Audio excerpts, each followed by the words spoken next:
One fact for every episode of Doctor Who, Part 4, the Tom Baker era. Robot. The newly regenerated 4th Doctor looks at himself in the mirror and says the nose is a definite improvement. This was an inside joke by writer Terrance Dicks, who knew that Jon Pertwee was sensitive about the size of his own nose.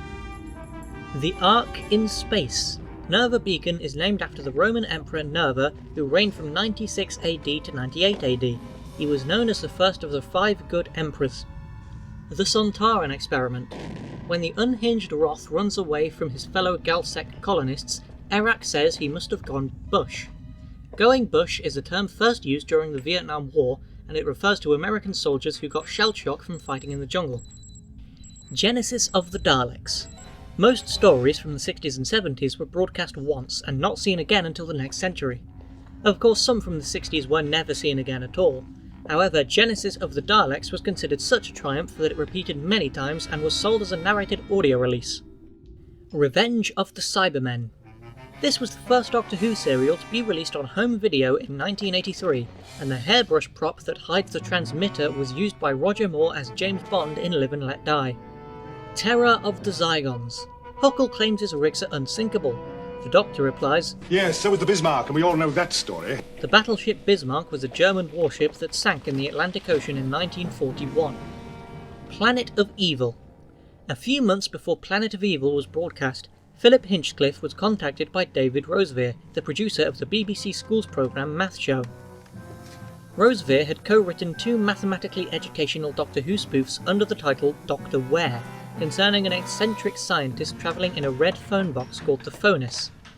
It starred Tony Hughes as the Doctor and Jacqueline Clarke as his companion, Sally Ann, with Charles Collingwood as the Brigadier. The suggestion was that in episode 3 of the spoof, Dr. Ware encounters a powerful anti-mirror that destroys by reflection. In episode 6, he meets White Point, the intersection of a line and a circle. The first Dr. Ware adventure appeared in the O for Symmetry edition of Math Show on BBC One on Tuesday the 21st of October 1975, just 3 days after Planet of Evil aired.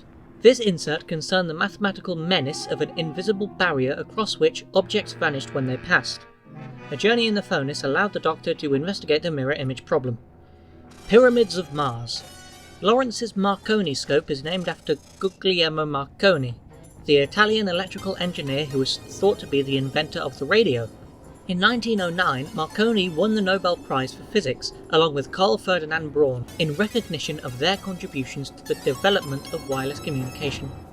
The Android Invasion.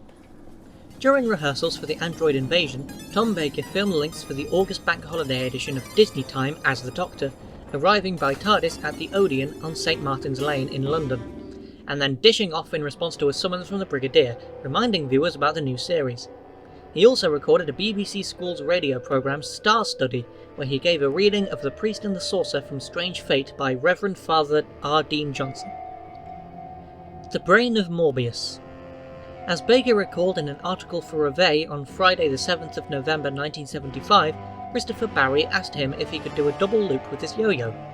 Baker said yes, demonstrated, and the yo-yo hit him between the eyes. Everyone was very amused, except me. The Seeds of Doom. In the script for Part 3, Chase is described as playing plodding eerie music in his greenhouse, part of his Floriana Requiem, dedicated to Linnaeus. Linnaeus was the Latinized name of Carl von Linné, the 17th century Swedish botanist who developed a system for classifying organisms. Linnaeus first published his major classificatory work Systema Naturae in 1735 at the age of 28. Systema Naturae provided a classification of the then 3 kingdoms of nature: mineral, vegetable and animal. Linnaeus was the first naturalist to include man within the animal kingdom. The Mask of Mandragora. Plans were being discussed for a Doctor Who movie proposed by Tom Baker.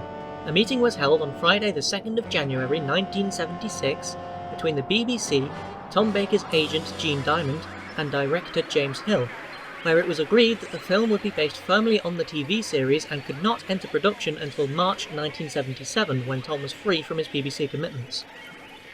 In March 1976, former script editor Terrance Dicks proposed a Doctor Who radio series to BBC Radio.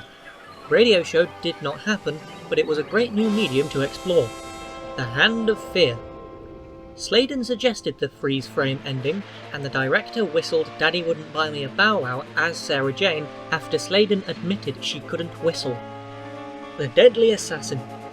Marusa tells coordinator Engin that if heroes don't exist, it's necessary to invent them. This line paraphrases 18th century French philosopher Voltaire's famous quote, "If God did not exist, it would be necessary to invent him." The Face of Evil. As the Doctor puts Neither to sleep, he tells him that he has been a good and faithful servant. This is a quote from the Bible, but in the Bible the servant in question goes to heaven rather than taking a nap. The Robots of Death. The Doctor claims that it is aerodynamically impossible for bumblebees to fly. This is a popular myth often cited by those who wanted to prove that what seems impossible is possible. However, it is in fact possible to prove in an aerodynamic equation that bumblebees are capable of flight. The Talons of Weng-Chiang. This episode was not broadcast to many parts of the US and Canada due to their Chinese population being understandably offended by the use of yellowface, slurs, and the Doctor speaking gibberish when he said he was speaking Chinese.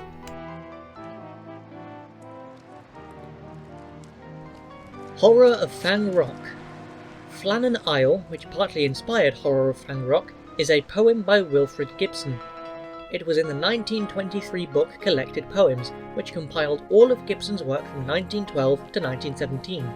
The poem about a deserted lighthouse was inspired by a true mystery about the disappearance of a crew in December 1900. At the end of the serial, the Doctor quotes directly from the poem. Either we hunted high and low, and hunted everywhere. What? The Ballad of Flannan Isle by Wilfred Gibson. Who? Wilfred Gibson. Either we hunted high and low, and hunted everywhere. The three men's fate. We found no trace. In any time, in any place.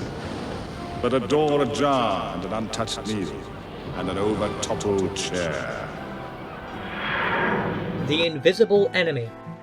Tom Baker ignored the script while reading the coordinates of the distress signal. He said, Quadrant 6-2. WHI 12129990 EX 41. WHI is short for Whitehall. 1212 is the phone number for Scotland Yard. 999 is the number for the UK's emergency services. X41 was the beginning of the phone extension number for the Doctor Who production office, the full number being 4111. The Doctor then tells Leela that the coordinates for the By-L Foundation are 7438000, which was the number for the main switchboard of BBC Television Centre. Image of the Fendahl. Colby's dog was named Leakey by author Chris Boucher, named after the archaeologist L.S.B. Leakey, whose findings in Africa proved that humans had existed for longer than we thought. The name also has the double meaning of suggesting the dog has a weak bladder. The Sunmakers. A microphone appears in shot in the upper left corner during part 3. Underworld. A lot of Underworld was based on Greek mythology. In part 3, the Doctor brings up the tree at the end of the world, which exists in Norse mythology and others, but not Greek. The Invasion of Time. The Sontaran costumes were difficult to use, and the actors inside couldn't see very well, so they would often trip over props. At one point, a Sontaran played by Stuart Fell nearly falls after missing a short jump and landing on a pool chair. Their home planet Sontar does have higher Mavity though, so it's understandable. The Ribos operation. There is an Easter egg on the DVD. If you enable info text in the special features menu, then return to the main menu and press play all, it will play an information slide about a proposed schedule change for Doctor Who from Saturdays to Thursday nights. The Pirate Planet. According to the DVD commentary, the Doctor's accident where he falls and bangs his head on the console was written in to explain Tom Baker's real-life lip injury, which was caused by a dog bite. The dog was a Jack Russell Terrier owned by Paul Seed, who played Graf Vinder K in the Ribos operation. The Stones of Blood. This was filmed on location at the Rollright Stones, a real place in central England. A legend of the site claims it's impossible to count the stones. At the end of the story, the Doctor notices that the number of stones has changed, and suggests Professor Rumford should write about it. In 2007, Mary Tamm returned to the site to film a DVD bonus feature where she interviewed local historians about the stones. The Androids of Tara. This is the only story starring Cyril Shaps in which his character doesn't die. He plays John Viner in The Tomb of the Cybermen, Lennox in The Ambassadors of Death, Professor Herbert Clegg in Planet of the Spiders, and the Archimandrite in The Androids of Tara. The Power of Kroll. Since the K9 prop couldn't function on swamp terrain, Robert Holmes removed him from the story. However, John Leeson took the role of Doggeen after the actor originally cast, Martin Jarvis, became unavailable. Martin Jarvis played Helio in The Web Planet, the butler in Invasion of the Dinosaurs, and the governor of Varos in Vengeance on Varos. The Armageddon Factor. Some clips from rehearsals of this story are available to the public, although they were never intended to be. One of these is the famous clip where the Doctor says to K9, How long, K9? Insufficient data. Yeah, you never fucking know the answer when it's important. Destiny of the Daleks. John Leeson, the voice of K9, had requested an on-screen role. His request was denied by producer John Nathan Turner, so he left, and was temporarily replaced by David Brierley for Series 17. City of Death. The Count offers to have half a bottle of Chambertin opened for Kerensky. Chambertin is a vineyard in the Burgundy region of France. The vineyard has a reputation for producing what has been called the king of wines. The Creature from the Pit.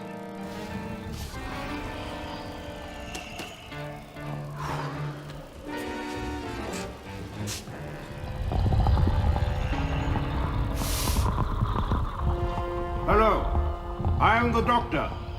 Friend.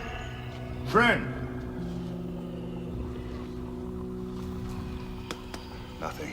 Nightmare of Eden. Actor Peter Craze, who played Costa, was the brother of former companion actor Michael Craze, who played Ben Jackson from 1966 to 1967.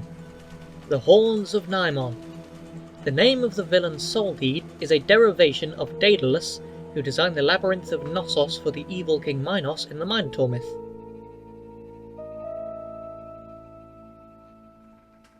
The Leisure Hive. John Leeson returns after John Nathan Turner persuaded him to reprise his role as K9. At this point he'd been doing the voice for so long he didn't need the modulator anymore. Meglos. The closing theme in Part 4 is played at a lower pitch for the only time. No idea why. Full Circle. The writer of this story, Andrew Smith, is Doctor Who's youngest writer ever. He was only 18 at the time.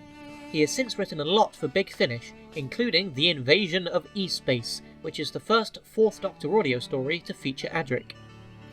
State of Decay. Yay. In Part 3, Tarak bursts into the Doctor's cell and the door whacks him across the nose. Tom Baker appears stunned and missed his cue because he really was hit by a door. Warrior's Gate. This story was originally going to be very different. The first version of Warrior's Gate was written by Christopher Priest. This version was titled Sealed Orders and was a political thriller involving Gallifrey. It presumably would have dealt directly with Romana not going home after her key to time assignment. After a lot of time spent working on this idea, it was abandoned, and was replaced by another story called Dreamtime, written by Steve Gallagher. While the basic elements of this story remained in Warrior's Gate, the final product was heavily rewritten by script editor Christopher H. Bidmead and director Paul Joyce. Joyce would later claim that he edited so much of it, he should have been credited as writer. The Keeper of Traken. The opening and closing credits are noticeably off-centre. They appear lower than usual. If I had a nickel for every time there was a slight error in the credits of Season 18, I'd have 2 nickels, which isn't a lot, but it's weird that it happened twice. Logopolis. This story received an updated special effects version in Season 18 The Collection. This edition notably featured footage specially filmed at Jodrell Bank Observatory with Ethan Jones doubling for the Fourth Doctor. The updated special effects include new computer graphics on the TARDIS screen when the Doctor is demonstrating the chameleon circuit, and a new CGI establishing shot of Logopolis.